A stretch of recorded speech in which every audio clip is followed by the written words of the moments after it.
Welcome back to another episode of Tag In Talk. This is Josh with Tag In. I thank you for checking out the video. Originally, I was going to discuss and share out some insights of a recent fishing trip I took with my brothers, Tyler and Spencer, both who have been on the podcast and the YouTube channel as of late. But basically, long and short of it is we got totally skunked. There's always something to learn, so I was going to talk about that. However, I was sitting on my couch the other night, doom scrolling on the phone like you do before bed, and an article popped onto my news feed that I found quite interesting and quite relevant to our area. And essentially, a gentleman had gotten into some recent legal trouble. Not just for this, as I read in the article, it got more and more interesting, and we'll get into the other details shortly.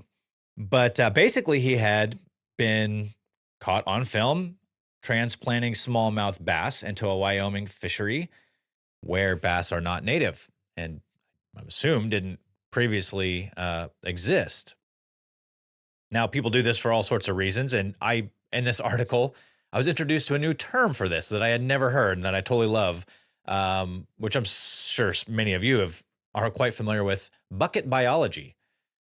The man was being a bucket biologist, and that is essentially when a fisherman takes it upon themselves to take a species of fish and put it in a body of water where it may or may not have existed before.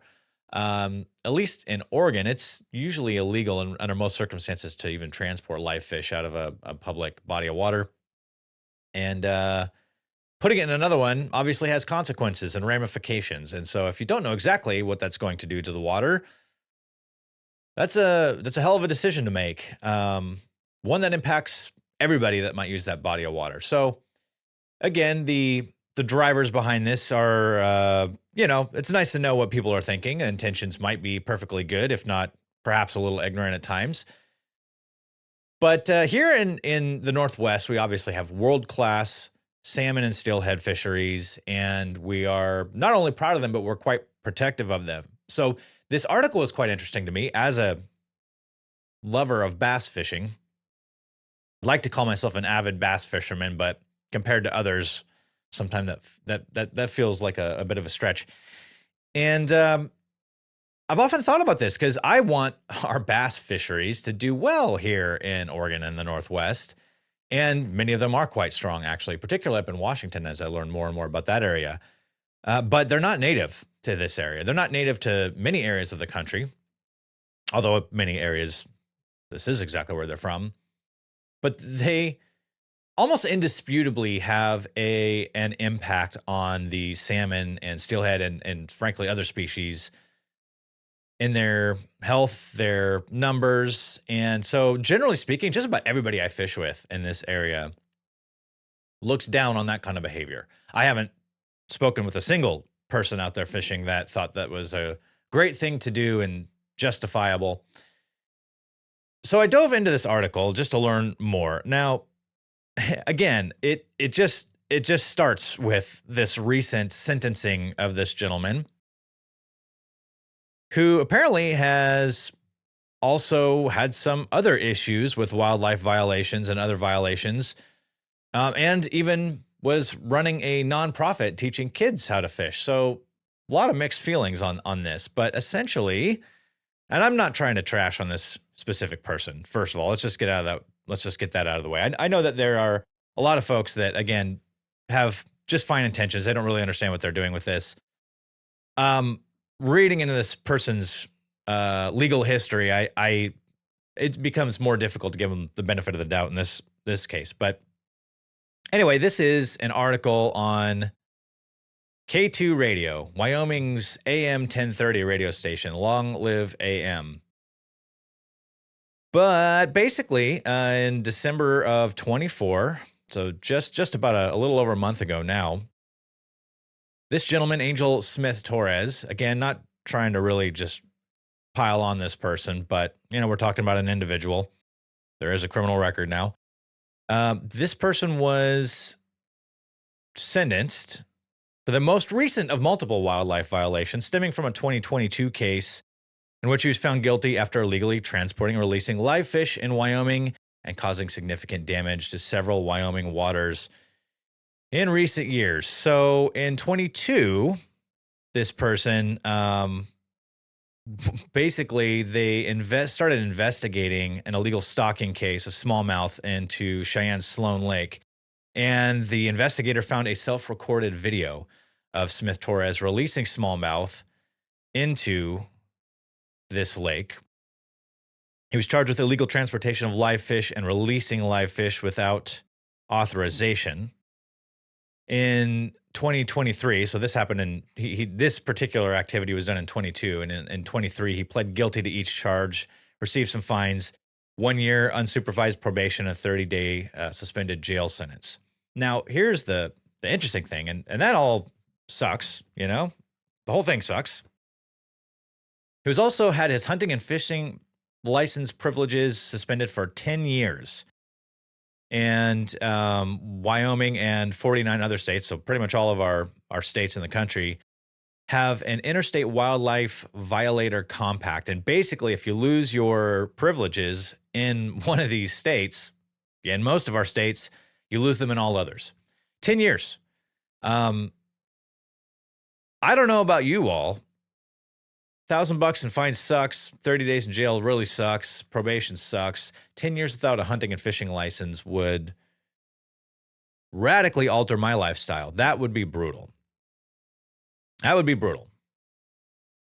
Don't do it. I mean,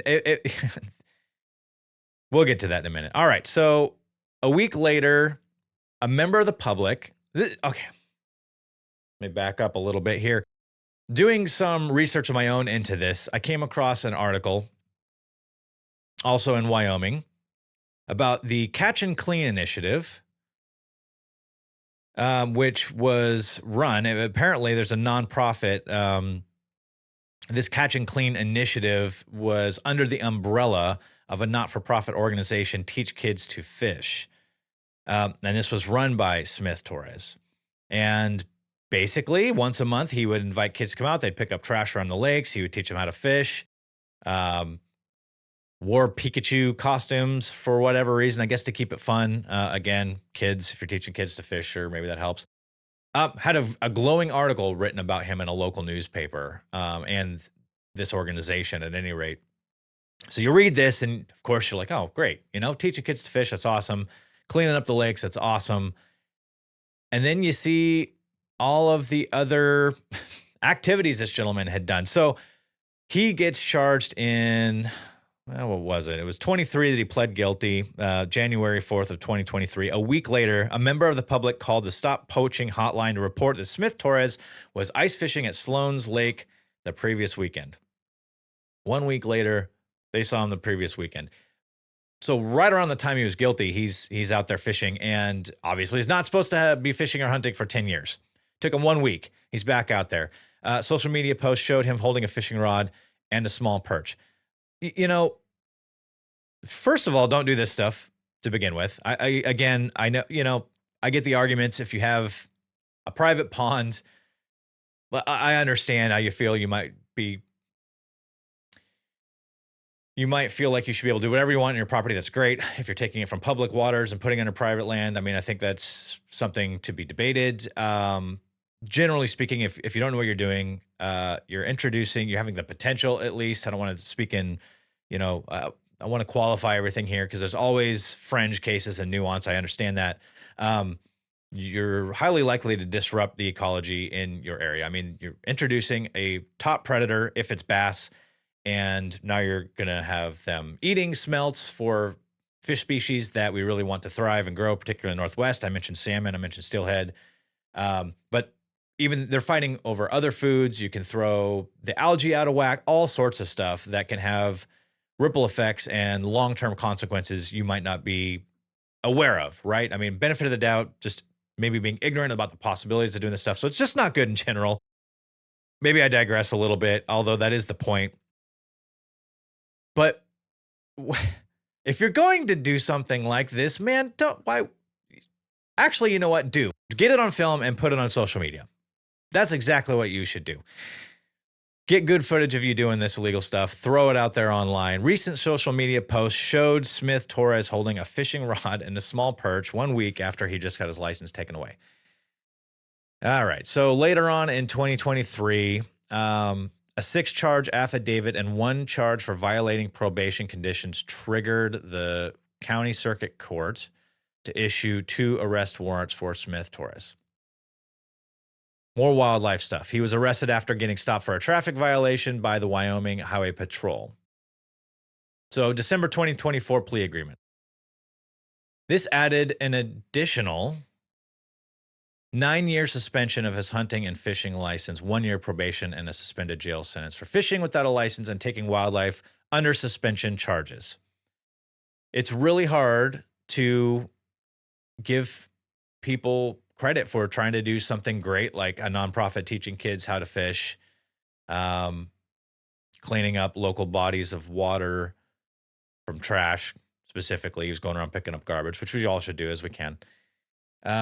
When you have zero regard for licensing, the law in general, impacting the body of water in other ways, I just find that to be fascinating. I mean, you know, it's like, I know there's an argument to be made for subsistence hunting and fishing. I don't know them personally, but I know folks who grew up in areas where, I mean, they really did need to go out and get a deer to feed their family at times. And man, there are some fringe cases about that, right?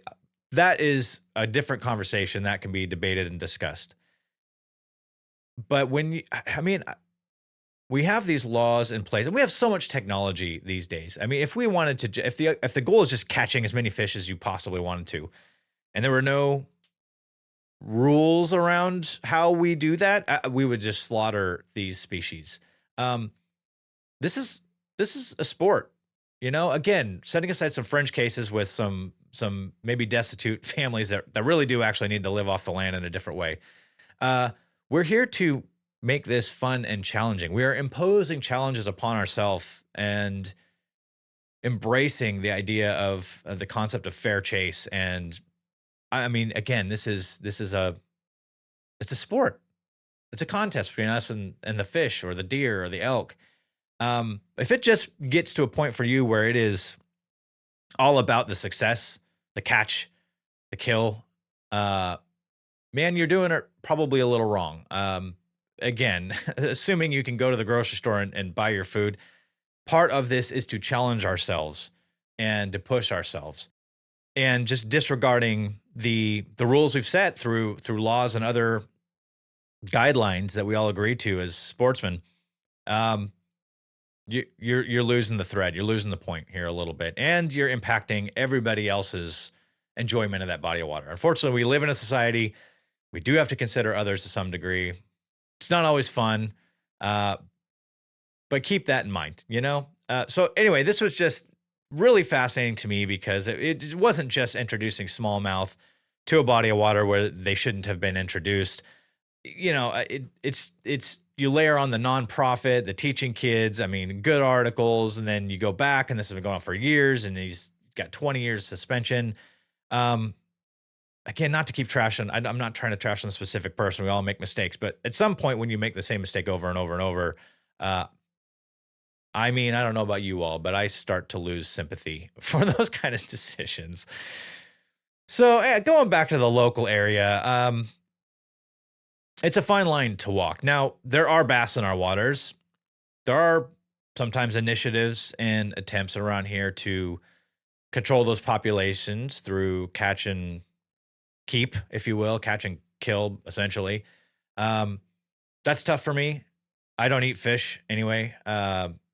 You know, maybe it helps, maybe it doesn't. There's raging debate about that here for sure. I want to see the bass thrive. No, they're not going anywhere. I guess that's the point I'm getting to. The reality is once they're in, which is why it's such a big deal to introduce these species. And I also should say, some people actually take a nice catch or two that they made, and they'll go put it in a local body of water, for example, something they can hope. They're hoping to get let's just use bass, for example. They're hoping to build a population of bass in waters closer to them that they can go fish recreationally more often, more conveniently. The other way this happens is folks go out with live bait, which, at least in our area, the Oregon area, is not legal a lot of the time. In certain areas, there are always exceptions. It's not as common for sure. And so they'll go out with live bait, get done at the end of the day, have a bunch of live bait left over, and they just dump a bucket of water, bucket biology, bucket of fish. Really, it's a bucket of bait fish. I assume there's also water in there. And that's another way that invasive species get introduced to bodies of water that they didn't previously exist in. I mean, I had personal experience with this a couple of years ago in a reservoir in Southern Oregon. I was out with crusty old Captain Cliff, and we were actually turkey hunting and took a break, went to this reservoir and decided to fish for half a day. And it was just packed with perch, packed with perch. Perch are not native to this body of water. And at first it was kind of fun, you know? I mean, every cast you're catching a perch within seconds, right? That's kind of exciting and novel for a little bit. And after a couple hours of this, all of a sudden you have gone through 90% of your bait. You're there for a good sized trout, which you know are running around in there. It's something entirely different. We didn't want perch, had nothing, no desire to have them, keep them. And after a while, it's just annoying. Now you're just it suddenly felt like this species was invasive. It kind of like, I see why this is a problem. And not a trout to be found that day, if I remember correctly. And just like I said, devastated whatever bait we had on us. And it just was not a lot of fun after a while, just flicking off these tiny little, in our eyes, what we were doing, just kind of garbage fish that day. Not fun. It's poaching, essentially. I mean, if you're putting these things in there, you're catching fish without a license. Man, it just really devastates all of your good, positive efforts you're trying to put back in the community, if those intentions were even truly noble.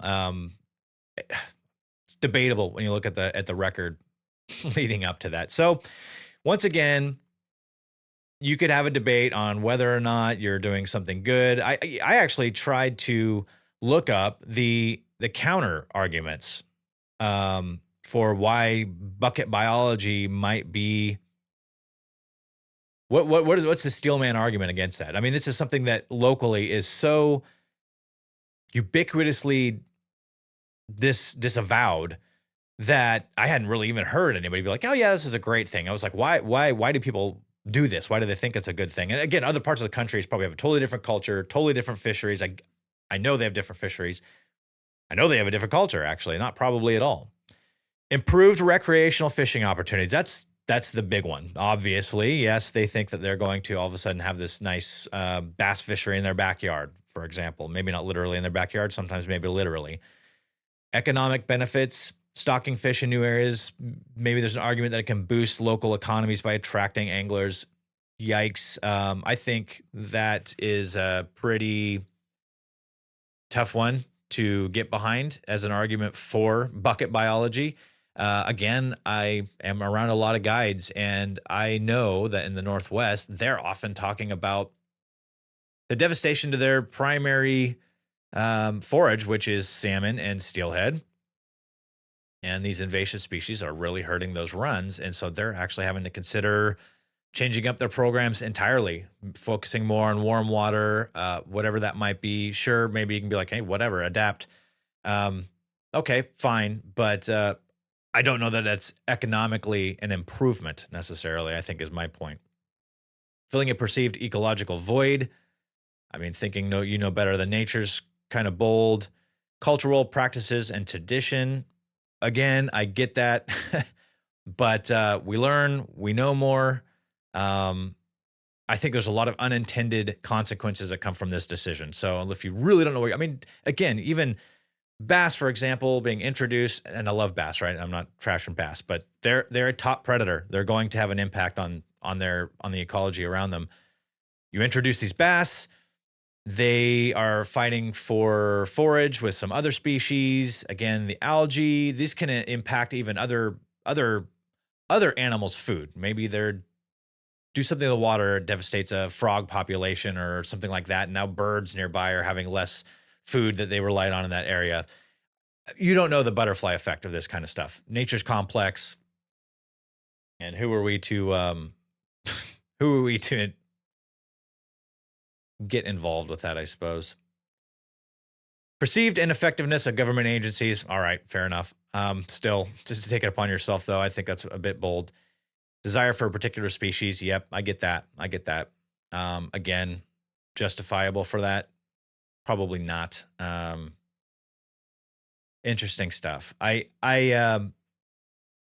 have to balance it. I know we all have desires. There's a lot of debate in fishing and hunting. It's a passion. Anything with passion has very strongly held opinions both ways. But I think I think when you're starting to just make decisions that impact everybody else around you just on your own, be careful with that. Be careful with that. I don't want to get too bold about my statements around this, but we're a community of anglers. We're in this together, and sometimes we have to compromise and work with each other. Otherwise, I think it's going to be less productive for everyone in the end. Too much of this. I mean, imagine if everybody did this, it would just be pure chaos. So again, that's why we have laws. That's why we have rules. They're not always perfect. They're not always fair. We don't always agree with them, but it is the ones that are in place. And we need to remember to respect each other's desires and priorities in our own fishing and hunting and outdoor activities. So anyway, I thought that was an interesting article. There's far more to it. I understand that. Love to hear your thoughts in the comments about your own areas. Read some interesting articles too. I think one was in Bass Resource. I'll link this stuff in the description below, written by a biologist reflecting on his history going out fishing with grandpa. And that's exactly what they would do. They would go fish. They'd catch a killer bass. He'd take it home and throw it in the backyard pond. And while the author straight up recognized that he wouldn't change those memories for anything, he learned that Gramps was wrong, and through his education in biology and what kind of impacts those decisions make. So I'll link that down. Interesting read. I'll let you all peruse that at your own pace.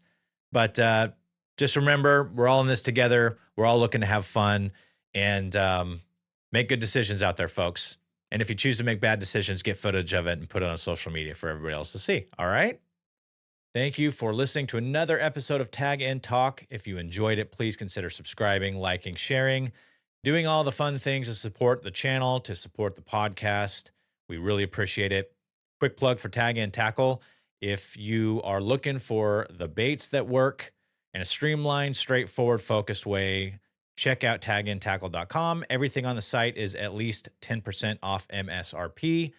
We keep it focused. We keep it straightforward. We keep it simple, so that you can keep it fun. Till the next one, take care, everybody.